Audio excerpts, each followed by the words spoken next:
બેટા નારાયણ દાસ, આ નગર તો દૂરથી બહુ સુંદર દેખાય છે. જો કોઈ ભિક્ષા મળે તો ભગવાનને ભોગ લાગે, બીજું શું? હા ગુરુજી, નગર તો બહુ સુંદર છે, પણ ભિક્ષા પણ એવી સુંદર મળી જાય તો મજા પડી જાય. તો બેટા ગોવર્ધન દાસ, તું પશ્ચિમ દિશા તરફ જા, અને બેટા નારાયણ દાસ, તું પૂર્વ દિશા તરફ જા.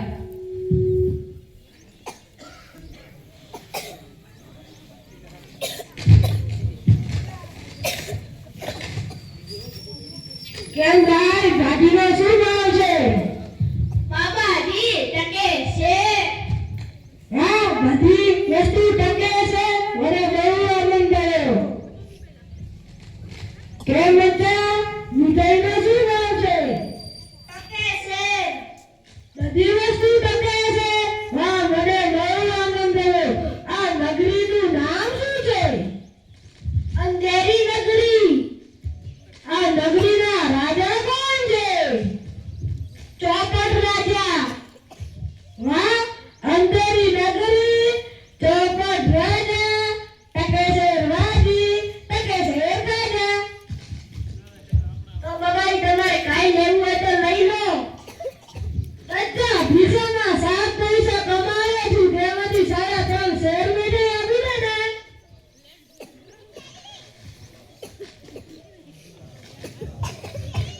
બચ્ચા ગોવર્ધન દાસ, આજે ભિક્ષામાં શું લાવ્યો છે? પોટલી તો બહુ મોટી લાગે છે. ભિક્ષામાં 7 પૈસા કમાવે હતો, તેમાંથી 3.5 શેર મીઠાઈ લાવ્યો છું. બેટા નારાયણ દાસે મને કહ્યું હતું કે આ નગરમાં બધી જ વસ્તુ ટકેશેર મળે છે, પણ મેં તેની વાત પર વિશ્વાસ નહોતો કર્યો. તો આ નગરનું નામ શું છે જેમાં ટકેશેર ભાજી અને ટકેશેર ખાજા મળે છે? આ નગરનો રાજા કોણ છે? અંધેરી નગરી, ચોપટ રાજા, ટકેસર ભાજી, ટકેસર ખાજા. તો બચ્ચા, આપણે અહીંયા રહેવું ઉચિત નથી જ્યાં ટકેશેર ભાજી અને ટકેશેર ખાજા મળે છે. હું તો અહીંયા એક ક્ષણ પણ નહીં રહેવાનું. ગુરુજી, હું તો અહીંયા જ રહીશ. બીજા બધા ભિક્ષા માંગે પણ પેટ નથી ભરાતું. મારી વાત બેટા માની લે, નહીતર પછતાશે.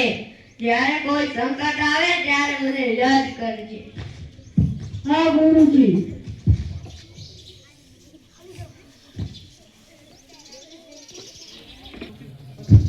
દુઆઈ દુઆઈ દુઆઈ. કોણ કરી રહ્યું છે? તેને પકડી લાવો.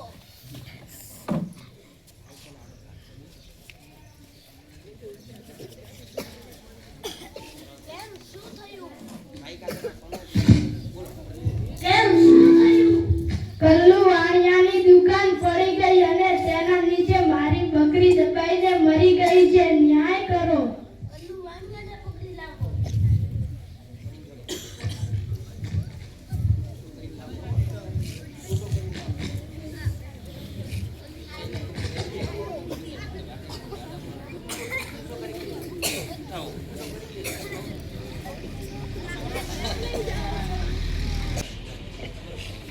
એમને કલ્લુ વાણિયાની બકરી કેવી રીતે મરી ગઈ?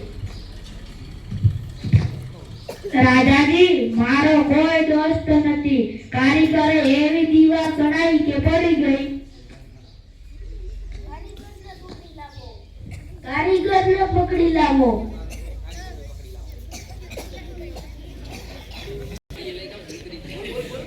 એમને કારીગરની બકરી કેવી રીતે મરી ગઈ? રાજા, એમાં મારો કોઈ દોષ નથી. જૂના વાળે જૂનો એવો ખરાબ બનાવ્યો કે દીવાલ પડી ગઈ. જૂના વાળાને પકડી લાવો. કેમને જૂના વાળાની બકરી કેવી રીતે મરી ગઈ? મહારાજ,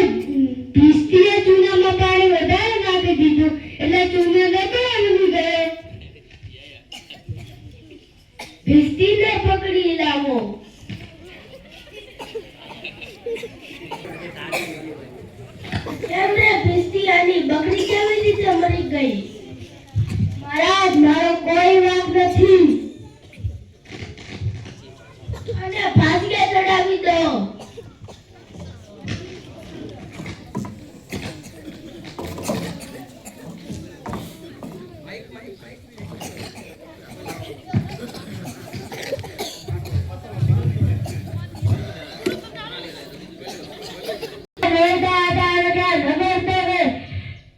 ટકેસર ભાજી મળે છે.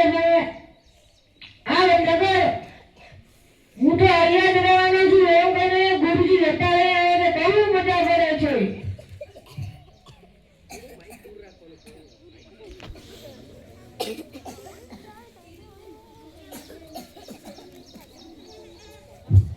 ચાલ હવે ઊભો થા. મેરાઈ થઈ ગઈ ને બહુ જાડો થઈ ગયો. આજે તને મજા આવવાની. અરે આ આફત ક્યાંથી આવી? મેં તમારું શું કર્યું છે? વાત એમ છે કે હવે ભીષ્ટીનો ફાંસીનો હુકમ થયો હતો. જ્યારે તેને ફાંસી દેવા ગયા ફાંસીનો ભડકો મોટો નીકળ્યો, કારણ કે ભીષ્ટી તો દુબળા પતલા છે. અમે મહારાજને વાત કરી. મહારાજ કહે હુકમ થઈ ગયો છે. આ નગરીમાં કોઈ પણ જાડીઓ હોય તેને પકડી લાવો અને ફાંસીએ લટકાવી દો. નોકરી મરવાના અપરાધમાં કોઈને સજા થવી જોઈએ ને કોઈને ન્યાય નહીં થાય. જય પરમેશ્વરની જય. ગુરુજી મને બતાવો. ગુરુજી તમે ક્યાં છો? બતાવો ગુરુજી. ગુરુજી બતાવો. બેટા ગોરધનદાસ, તારી આ દશા કેવી રીતે થઈ? દીવાની નીચે પકડી દબાઈને મરી ગઈ તો મને ફાંસીએ ચડાવે છે. કોઈ ચિંતા નહીં. મને મારા શિષ્યને અંતિમ ઉપદેશ કહેવા દો.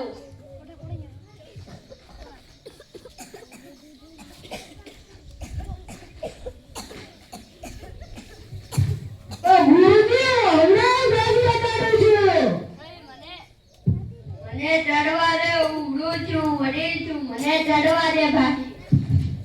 ના મને હુકમ થયો છે એટલે હું ફાંસી ચડાવીશ. નહીં, હું ચડીશ. હું ફાંસી ચડાવીશ. હું ફાંસીએ ચડીશ. હું ફાંસીએ ચડીશ. હું ફાંસી ચડાવીશ. બધા ચૂપ રહો. શું થયું? મહારાજ છેલ્લો કહે છે હું ફાંસીએ ચડીશ ને ગુરુ કહે છે હું ફાંસીએ ચડીશ. કઈ સમજણી નથી પડતી. બાબા, તમે કેમ ફાંસીએ ચડવા માંગો છો? રાજા, અત્યંત સમયની શુભ ઘડીએ જે મળશે તે સીધો સ્વર્ગમાં જશે. એટલે હું ફાંસીએ ચડવા માંગુ છું. હું ચડી